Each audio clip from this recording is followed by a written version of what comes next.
Mbanje kubasuhuza abakunzi ba Mutima Record channel yacu, channel ibagezaho ibyiza byinshi bijyanye yaba imyidagaduro, yaba amakuru ndetse yaba n'ibindi bintu bigiye bitandukanye bya entertainment.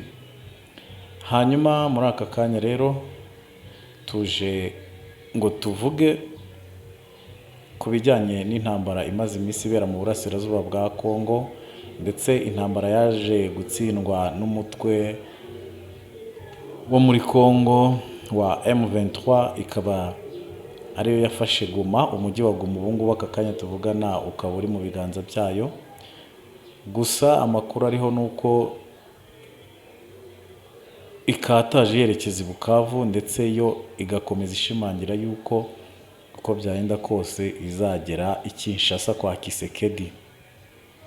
Hanyuma rero muri ibyo byose, ibyo ni ibyagiye bivugirwa mu nama bagiye bakora n'abaturage n'itangazamakuru, ariko hari n'ibindi bimaze iminsi bivugwa nka perezida wa Afurika y'Epfo Ramaphosa, ingabo za RDF yazisinye ishyamba. Ibyo bikaba bitarashimishije umukuru w'igihugu His Excellency Paul Kagame, nawe akamusubiza. Ibyo byose ni ibyagiye biba, mwarabyumvise.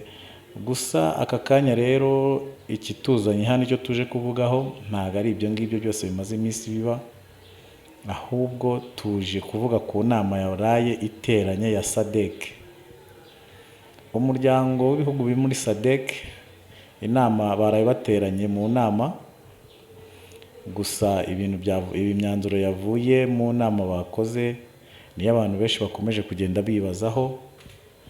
Mu busanzwe turabizi neza ko ubundi intambara atari nziza mu buryo bumwe cyangwa ubundi, mu buryo bwose muri rusange intambara ntabwo ari nziza.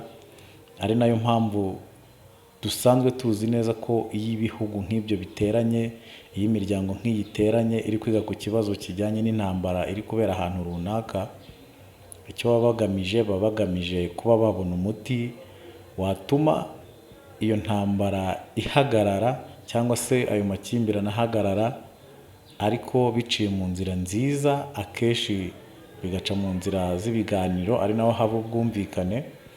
Gusa rero kuri uyu muryango wa SADC wo ikigaragara cyo nuko ibyo ngibyo bishobora kuba atari byo bashyize imbere, kubera ko bitewe n'imyanzuro yaraye ivuye mu nama bakoze, biragaragara neza ko ahubwo bo bashobora kuba barajwe ishinga cyangwa se bashishikajwe n'uko intambara iri kubera hariya mu burasirazuba bwa Kongo yakomeza, kuko ari Kisekedi ubwe n'ubundi amaze iminsi ashishikariza urubyiruko rw'igihugu cye kwitabira kujya mu gisirikare, urebye ababwira n'amagambo ab'urwango rwo kwanga igihugu cy'u Rwanda.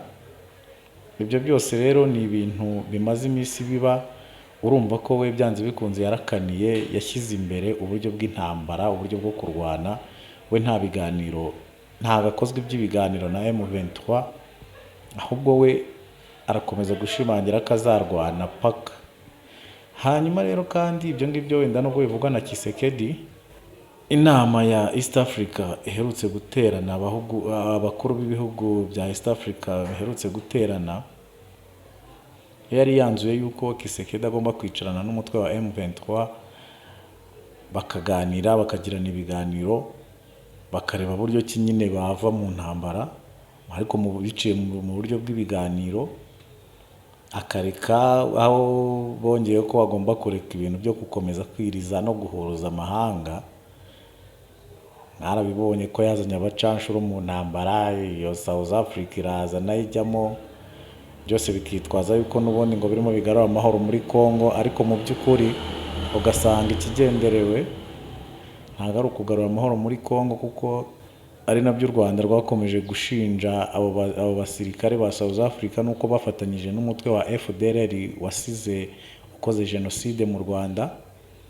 Ibyo rero u Rwanda rukavuga ko rutabyihanganira ngo rurebere biri kuba, kandi koko uko byumvikana ni ikintu cyumvikana rwose, buri wese yacyumva. Gusa rero nubwo iyo nama y'abakuru b'ibihugu bya East Africa yateranye ikanzura iyo myanzuro, ntabwo byabujije ko SADC yarayiteranye ariko mu myanzuro yanzuye yuko ahubwo abakuru b'ingabo b'ibihugu byose biri muri SADC bigomba kohereza ahubwo abasirikare bakajya muri Congo bagafatanya na FARDC bagakomeza kurwanya umutwe wa M23. Gusa nubwo bimeze gutyo, umutwe wa M23 nawo warakaniye, wavuze ko uzarwana paka ugeze Kinshasa.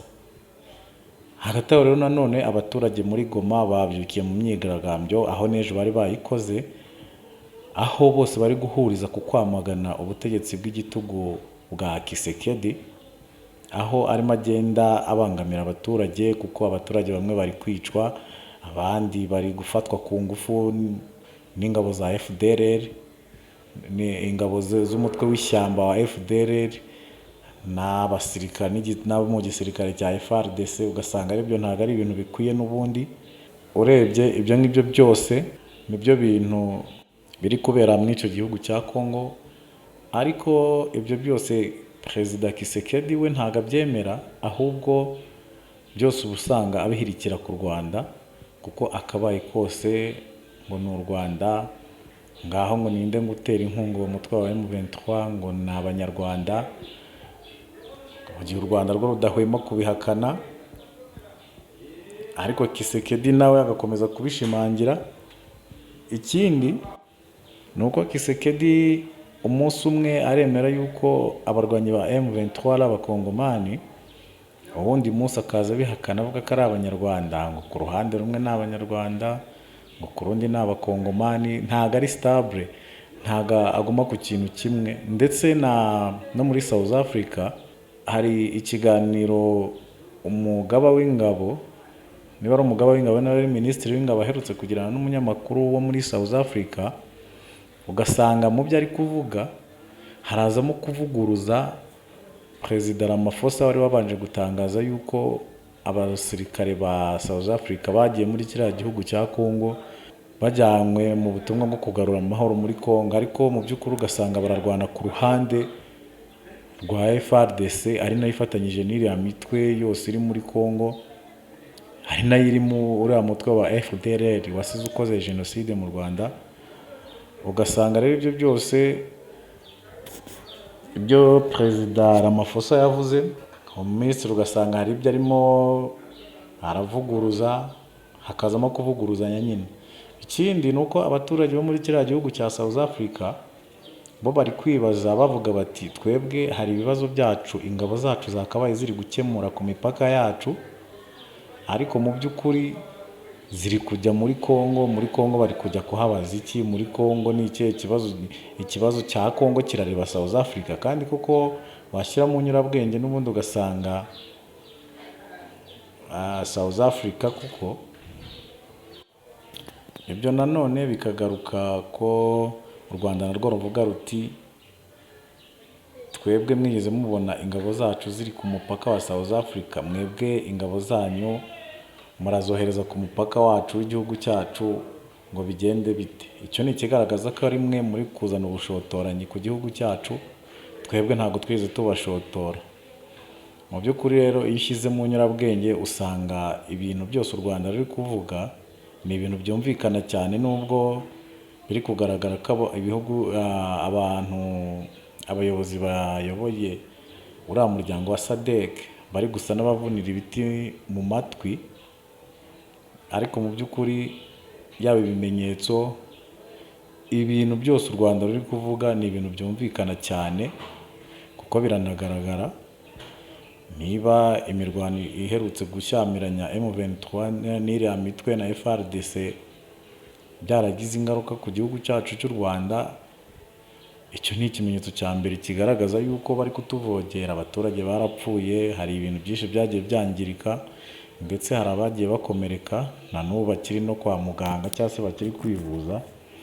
Ibyo byose rero sinzi impamvu umuryango wa SADC utari kubirebaho, cyangwa se n'abandi bose yaba abakuru b'ibindi bihugu bari kugira icyo bavuga kuri ibyo bibazo. Sinzi impamvu batari kureba kuri ibyo bintu, kandi ari ibintu n'ubundi bigaragara mu by'ukuri. Ubwo rero bimwe mu byemezo byafashwe n'umuryango wa SADC ni ibyo ngibyo nyine, bemeje yuko abakuru b'ibihugu biri muri SADC bafatanyije n'abagaba b'ingabo bagomba kohereza abasirikare nyine n'ubundi muri Congo, bakajya gufatanya na FARDC ya Felix Tshisekedi kugira ngo bakomeze barwane n'umutwe wa M23. Ubwo rero biramutse bigenze gutyo, byaba bigaragaye ko umuryango wa SADC wasanze igisubizo cya mbere cy'umuti w'ikibazo kiri muri Congo ari ukurwana kurenza uko bajya mu biganiro, kuko n'ubundi yaba ari abayobozi abayobozi bari muri guverinoma ya Tshisekedi na Tshisekedi ubwe n'ubundi bo ntibahwema guhamya ko n'ubundi nabo badakeneye ibiganiro na M23. Gusa ku ruhande rwa M23 bo bemeraga ibiganiro, gusa ntahamya yuko n'ubu ngubu wenda babyemera, kuko ikigaragara cyo ku ruhande rwabo barakaniye ko bagomba kugera i Kinshasa.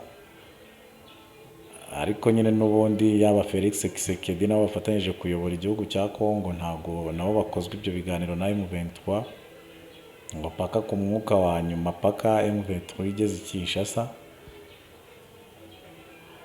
Aho rero niho Tshisekedi ari gukangurira urubyiruko rwose rwo muri Congo, ku buryo hari ubu ngubu tuvugana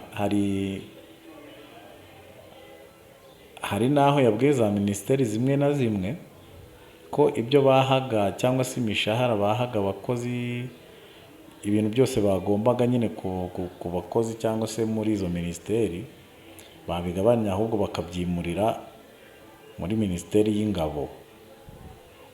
Ubwo urumva ko muri make arashaka kubaka igisirikare cyane cyane cyane kurenza uko ibindi byose, kurenza indi miryango cyangwa se izindi minisiteri ziri muri Repubulika Iharanira Demokarasi ya Congo. Nyine ari gushyira imbaraga, ari gushyira ingufu mu gisirikare cyane kurenza ibindi byose. Icyo kikaba kigaragaza yuko n'ubundi ashyize imbaraga mu kurwana na M23, kikagaragaza ko nta gahunda afite yo kureka intambara nk'uko ahora abyivugira. Gusa ku ruhande rw'abasesenguzi no ku ruhande rw'ijisho rya rubanda barareba bagasanga inzira y'intambara Tshisekedi arimo ahitamo gukoresha ishobora kutazamukorera, kubera ko n'iyi ntambara M23 yatsinze igafata umujyi wa Goma, yari afite abo bacanshuro, yari afite ibyo bihugu bimushyigikiye, ariko nyamara byarangiye atayitsinze. Ubwo rero n'ubundi bagahamya ko n'ubundi n'ibyo bihugu byakohereza izo ngabo muri Congo n'ubundi intambara igatangira bundi bushya. Amahirwe manini ari uko M23 yakongera ikabatsinda, kuko n'ubundi yabatsinze abo bacanshuro barimo, izo ngabo z'ibindi bihugu zirimo, iyo mitwe ya FDLR irimo. Kandi noneho ikintu kiriho ni uko Felix Tshisekedi yirirwa ashinja u Rwanda gufasha umutwe wa M23 ngo no kwitera inkunga, ariko mu by'ukuri iyo ugiye ukareba usanga ahubwo ari ubwe uyiterera inkunga yo kugira ngo imusatire. Kuko urebye nk'ibikoresho M23 yafatiye Goma ni ibikoresho bikakaye cyane, bikomeye kandi binahenze, kuko nibyo birimo na za mbunda zoherezaga ibisasu i Rubavu, bimwe ubwirinzi bw'u Rwanda rwafataga. Ziriya mbunda zoherezaga biriya bisasu, ubu aka kanya tuvugana yaba ziriya mbunda, yaba indege, amadrone, hari imodoka z'intambara nyinshi cyane, yewe ibintu byose bari bafite ku rugamba M23 aka kanya biri mu maboko yabo. Icyo rero gihita cyitiza umurindi noneho wo gukataza ku rugamba, kubera ko ibikoresho urumva noneho barabibonye, kuko ibyo abacashuro bakoreshaga, hari n'ingabo ngo zirinda Tshisekedi niba bazita Rehibu, ibihunyira,